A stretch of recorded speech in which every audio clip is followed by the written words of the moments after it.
We all just do our taxes because we need to do our taxes. A lot of us don't spend a lot of time thinking about the reasons behind a tax credit. We learned that they really want to know the reason why because they want to know that they are worthy of that.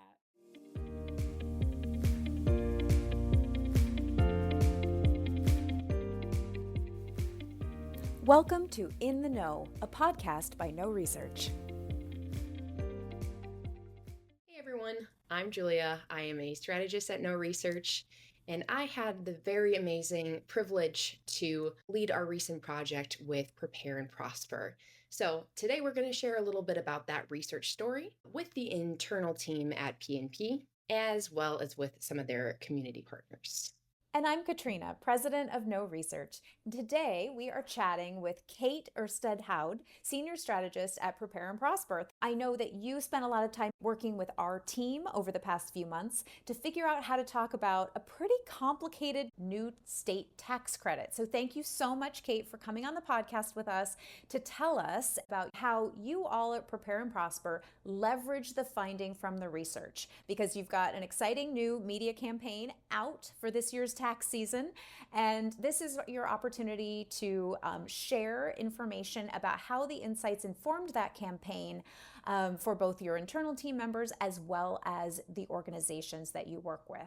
So to start us off, it would be great if you could tell us a little more about the organization itself and the important work that you do if some of our listeners are a little bit less familiar or newer to being in partnership with Prepare and Prosper. Yeah, so we're a nonprofit, and we're the largest VITA organization in the state of Minnesota, which is a volunteer income tax assistance program. We recruit about 400 volunteers a year who become the tax preparers. They're IRS certified. They care greatly, and then our program is free to our customers. So they can come to us. Those who meet the income qualifications come to us. We do their taxes for free from an IRS certified tax preparer. Yeah, our customers, and it really does make a difference in their lives. Kate, thank you so much for sharing. It's really clear that you and the Prepare and Prosper team just do so much inspiring work for your community. So a little background about how this project came to be was that back in 2023, Minnesota passed the largest state-level child tax credit in the nation, so that all Minnesota families can receive up to $1,750 per child with no cap on the number of children claimed. So your team came to us because you wanted to understand how to get the word out to your community so that you could help low to moderate income families confidently claim the credit that can make a huge difference in their financial lives.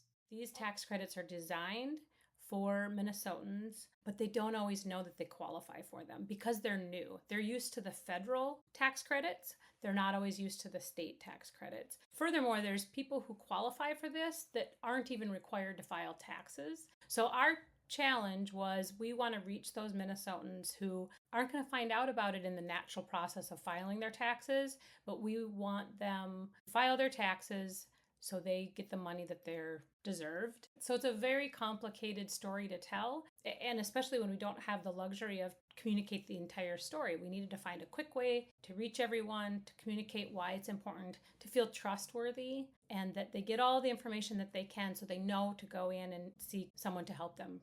And to add another layer of help that your community needed, it sounds like that for the first time this year, filers had the option to elect the credit as an advanced credit payment. Is that right? And can you tell us a little bit more about what that difference is exactly and the impact it has on your community? Yeah. What was new this year was the option for tax filers to take the child tax credit as an advance. This is new. We're the first state to ever do this. This option is for people to get money ahead of next tax season. So when they come into the tax clinic this year, they need to decide that child tax credit that I got last year and that I'm getting now, how do I want it for next year? Do I want to wait until tax season and get it in one lump sum, or do I want to get it throughout the tax year in advance? And so that again was one of our big objectives on this research project is how do we easily communicate about something that's brand new? How do we get it that the tax filer can look at this and really simplified understanding of what their options are and how we can empower them to make the best choice for their family. Yeah. To echo that, we definitely heard that the advance payment option raises the most questions and concerns. So families definitely find it harder to plan for. They think of it as more complicated. They often worry about potential issues like running into payment delays when getting their money. So let's hear from some of the parents in the research explain some of those questions and concerns in their own words.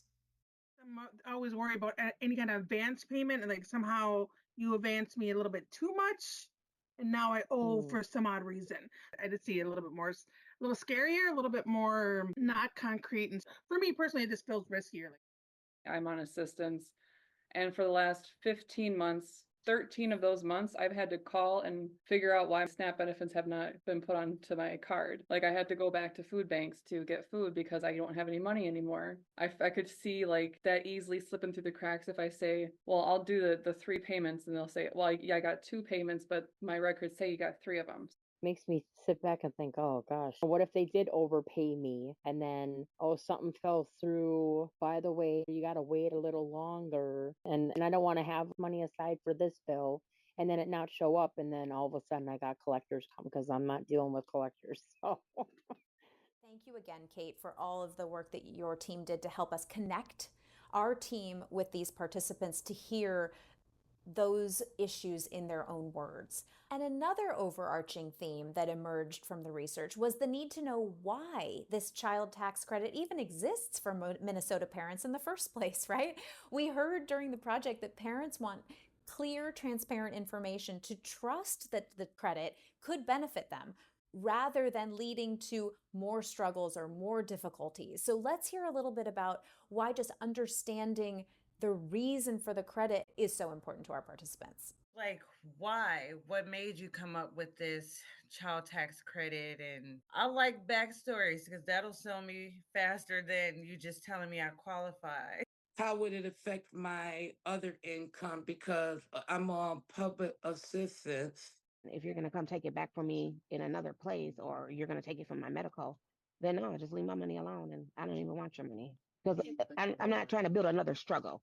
I get it. Like it's already a very complicated process to file taxes, and they don't want to add another component of difficulty on top of that. Kate, can you speak a little bit more about how did these insights and the hesitancy to build another struggle sort of change or shape your approach to talk about this tax credit?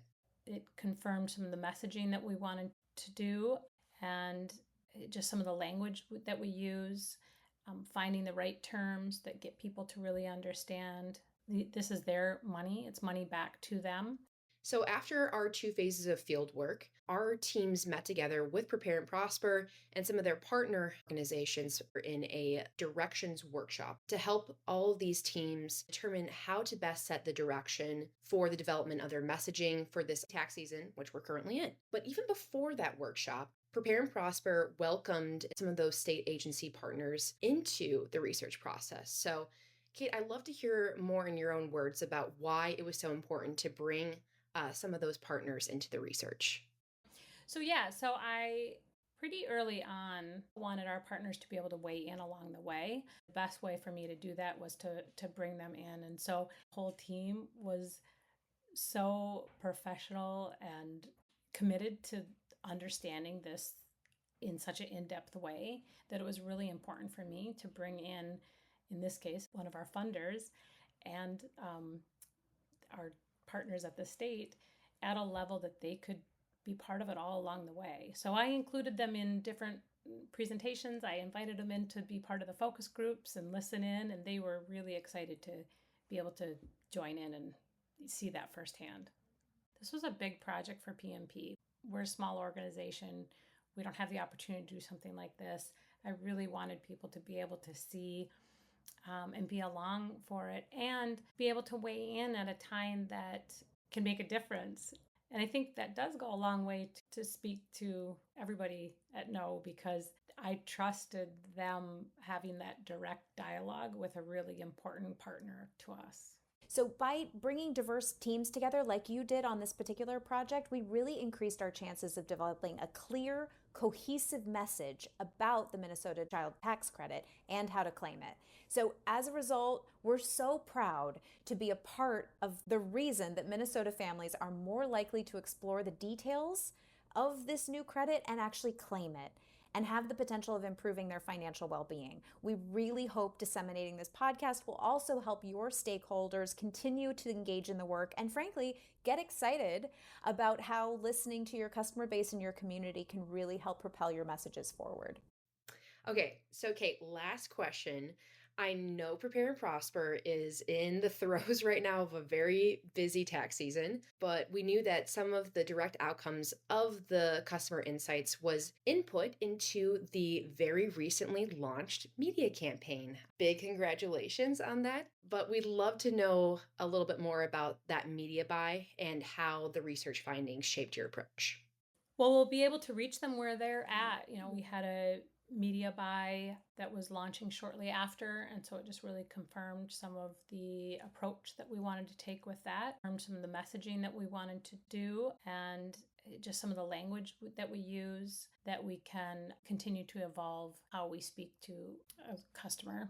Thank you so much, Kate, for coming here today and sharing your experiences. It was such a pleasure working with your team.